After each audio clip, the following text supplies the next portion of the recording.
हर्क सम्पङको चाहिँ यो जुन संसद भवनमा यो लास्टचोटि एकदमसँगले होइन बौला जस्तै पागल जस्तै होइन हरकत देखियो। अनि अर्को जुन यो ट्राफिक काण्ड छ, ट्राफिकमा जुन उसले नियम उल्लङ्घन गर्दा पनि उसले चाहिँ माफी नै मागेन क्या होइन। यो विषयलाई चाहिँ तपाईँले कसरी हेर्नुभएको छ? हर्का साम्पाङ चाहिँ पछिल्लो समयमा चाहिँ एकदमै नेपाली जनताबाट विरोध भइरहेको अवस्थामा हरेक दिन संसद भवनलाई चाहिँ संसद बैठकलाई चाहिँ के भन्छ यसलाई चाहिँ विफल बनाउनको लागि चाहिँ यसले चाहिँ पुरा लफडा गरिरहेको अवस्थामा र पछिल्लो समय त बाइक काण्ड छ नि त्यसको होइन। पुरा बाइक एक हातले ह्यान्डल समातेको छ, एक हातमा मोबाइल छ, के भन्छ हेलमेट लक छैन। यो अवस्थामा के भन्छ पत्रकारहरूले सोध्ने बेलामा नै म चाहिँ सरकारलाई मुद्दा हाल्छु, यो बाटो नराम्रो भएर म लडेको, यहाँ घाउ भएको छ, यो खालको स्टेटमेन्ट दिइरहेछ कि अझ उसले चाहिँ गाडी चलाउने पनि त एक हातले चलाउँछ, यिनीहरूलाई चाहिँ किन ट्राफिक नियम लागु हुँदैन भन्छ होइन। बाइकमा पनि के यति लामो गियर लगाइदिनु पऱ्यो क्या हो हर्क साम्पाङको लागि होइन। त्यही भएर हर्क साम्पाङ एकदम यो मान्छे कुन दिनमा जन्मियो भन्ने चाहिँ मलाई शङ्का लागिरहेको छ क्या। औँसीको रातमा जन्मेको हो कि यो मान्छे होइन। मेरो विचारमा त यो मान्छे कस्तो छ भने नि जुन मान्छे जन्मिसकेपछि एउटा साथी निस्किन्छ क्या, जन्मिने बित्तिकै साथी नै खाइदियो क्या जस्तो लाग्छ क्या मान्छेले। कस्तो साइको क्या।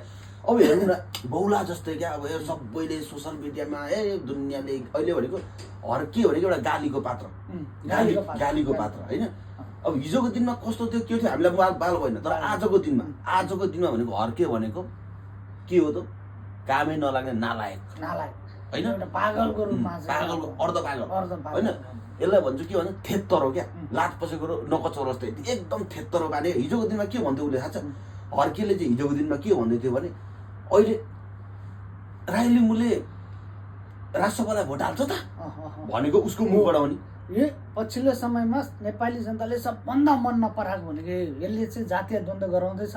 जातिलाई अहिले स्ट्याटस के लेख्यो लु भन्नु त? अहिले स्ट्याटसै त्यही छ त्यसको। स्ट्याटस के लेख्छ? राष्ट्रसभाले चाहिँ राई लिम्बूलाई चाहिँ राष्ट्रसभा पार्टीले चाहिँ राई लिम्बूलाई चाहिँ मन नपराउँदो रहेछ, राई लिम्बू विरोधी रहेछ के। अब हर्क साम्पाङ जातीय रूपमा गएको हो त त्यहाँ संसदमा, एउटा देश बनाउँछु भनेर गएको मान्छेले यो खालको स्टेटमेन्ट दिने हो। अनि के जस्तोमा हर्क साम्पाङले चाहिँ के साँच्चीको जातीय युद्धहरू द्वन्द्वहरू के निम्ताउन खोजेको हो त?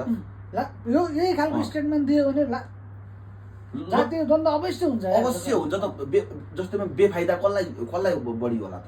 यो त अवश्य हर्क साम्पाङले आफैले जिम्मेवारी लिनुपर्छ यो कुरा। मैले भन्नु चाहिँ के भने कस्तो औतारी मान्छे क्या।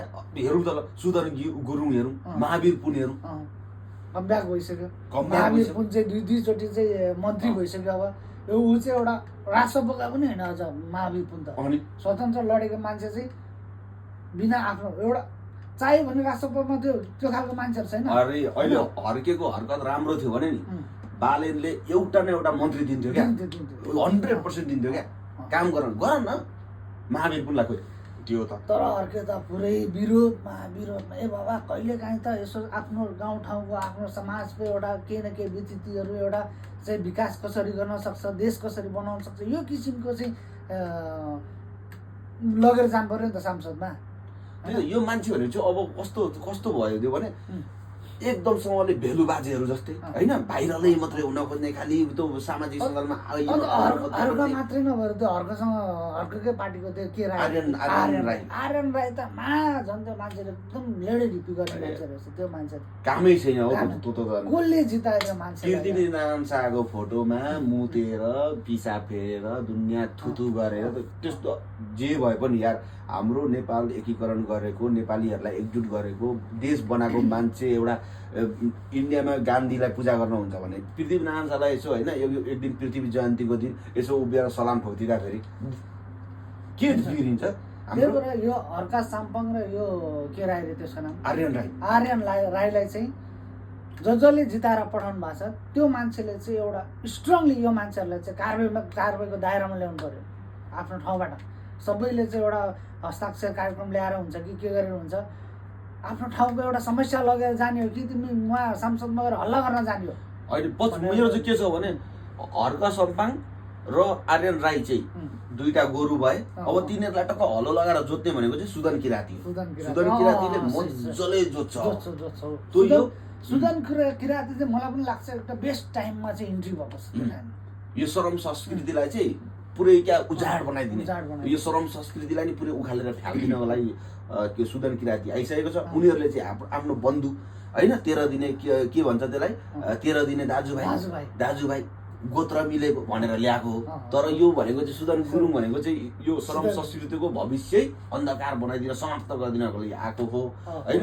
र अर्को कुरा के भन्छ भने हर्का सम्पाङको विरोध गरेको, हर्का सम्पाङलाई नराम्रो भनेको, यो भनेको हामीले कुनै रहरले होइन कुनै भाइरल हुन त्यस्तो मान्छे नि खत्तम छ, मान्छे नि गु हो। अहिले हामीले मात्रै होइन पुरा देशले एउटा भनौँ न वर्ल्डभरि संसारभरिको मान्छेले हेरिरहेको छ हर्केलाई कस्तो व्यवहार गरिरहेछ, मान्छेले कस्तो नजरले हेरिरहेछ। यो समर्थकहरूलाई पनि म त्यही भन्न चाहन्छु, राम्रो काम गरेछ भने हो कि हामी पनि त सपोर्ट गर्छौँ त।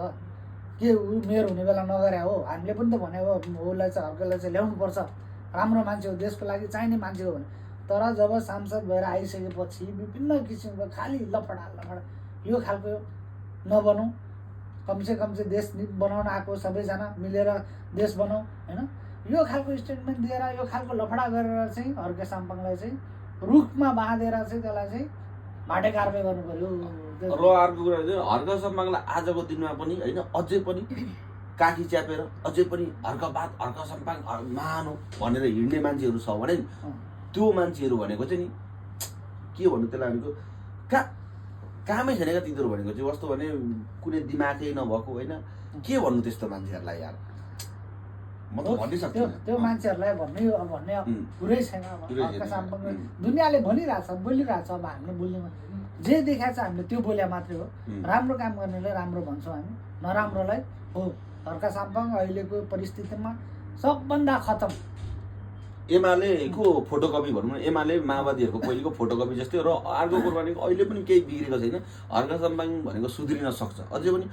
नेपाल सरकार अर्थात् हाम्रो जुन राजसपा सरकारलाई चाहिँ उसले सपोर्ट गर्ने, काँधमा काँध जोडेर होइन हामी प्रतिपक्षीकै भए पनि हामी सपोर्ट गर्छौँ राम्रो कामलाई होइन भन्ने हो भने चाहिँ उसलाई अहिले पनि जनताले मन पराउँछन् होइन। तर कस्तो भने उसले चाहिँ नेपाल सरकारले जति पनि गरेको काम छ अहिलेसम्म 100वटा जस्तै 20वटा काम गरेको छ भने उसले चाहिँ 20मा 21वटा चाहिँ विरोध गरिदिरहेछ क्या होइन। हरेक कुराको बजेट भयो, बजेटकै पेट्रोल दुनियाँ देशभरि संसारभरि बढो उस पेट्रोलको पनि गरिदिरहेको छ होइन। घरि प्रधानमन्त्री आएन भन्छ, घरि के भएन भन्छ, घरि के अरे घोटाला के भन्ने यो मान्छे कस्तो इडिक्टेड लाग्दैन। त्यही भएर हर्का साम्पाङलाई अहिले नै सुझाव, स्थानीय चुनावमा राम्रो नतिजा ल्याउनु छ भने अहिलेदेखि नै आफ्नो समाजको आफ्नो क्षेत्रको व्यतिथिहरू छ, एउटा के भन्छ एउटा विकासको कुराहरू छ, यिनीहरूलाई संसदमा लाने बोल्ने यो किसिमको कार्यक्रमहरू ल्यायो भने चाहिँ हर्केलाई स्थानीय चुनावमा केही सपोर्ट होला कि नभए चाहिँ हर्के जेरो। त्यही अहङ्कार घमण्ड होइन। बोलिसकेपछि भनेको त्यो कुरा 100% सत्य राइटै हो होइन। यो कुरा चाहिँ हो। अब ट्राफिक नियम उल्लङ्घन गरेको छ होइन, ए बाटो खाल्टो भएर म लडेको नेपाल सरकारलाई यो उ गरिदिन्छु, मुद्दा हाल्छु होइन। अनि एक हातले किन बाइक चलाउन मिल्दैन, कुन कानुनमा लिएको छ, कुन दफामा लिएको छ, ड्राइभरले एक हातले गाडी चलाइरहेको छ त। यस्तो त बच्चा त हुन्छ नि त, साना केटाकेटीलाई भुलाउने जस्तो कुराहरू गरेको छ। नेपाली जनताहरू सबै लाटै जस्तो। त्यही भएर भन्छु हर्के प्लिज लास्ट शरम चाहिँ नि यो छ नि पचाए पनि थेत्तर हो क्या, थेत्तर हो। त किच्चकको बेहोरा चाहिँ नगरौँ होइन। अलिकति मान्छे भएपछि अलिकति इख पनि राखौँ क्या। दुनियाँ जनताले नराम्रो भनेको छ, कमसेकम यार हर्केलाई सबै नराम्रो भन्ने जति सबै सबै मात्रै त होइन होला। खोइ तपाईँले राजसपालाई भोट हाल्नुभयो, मैले राजसपालाई भोट हालिनँ। राम्रो कामलाई सपोर्ट गर्ने हो, राम्रो बोल्ने हो। ओके, धन्यवाद।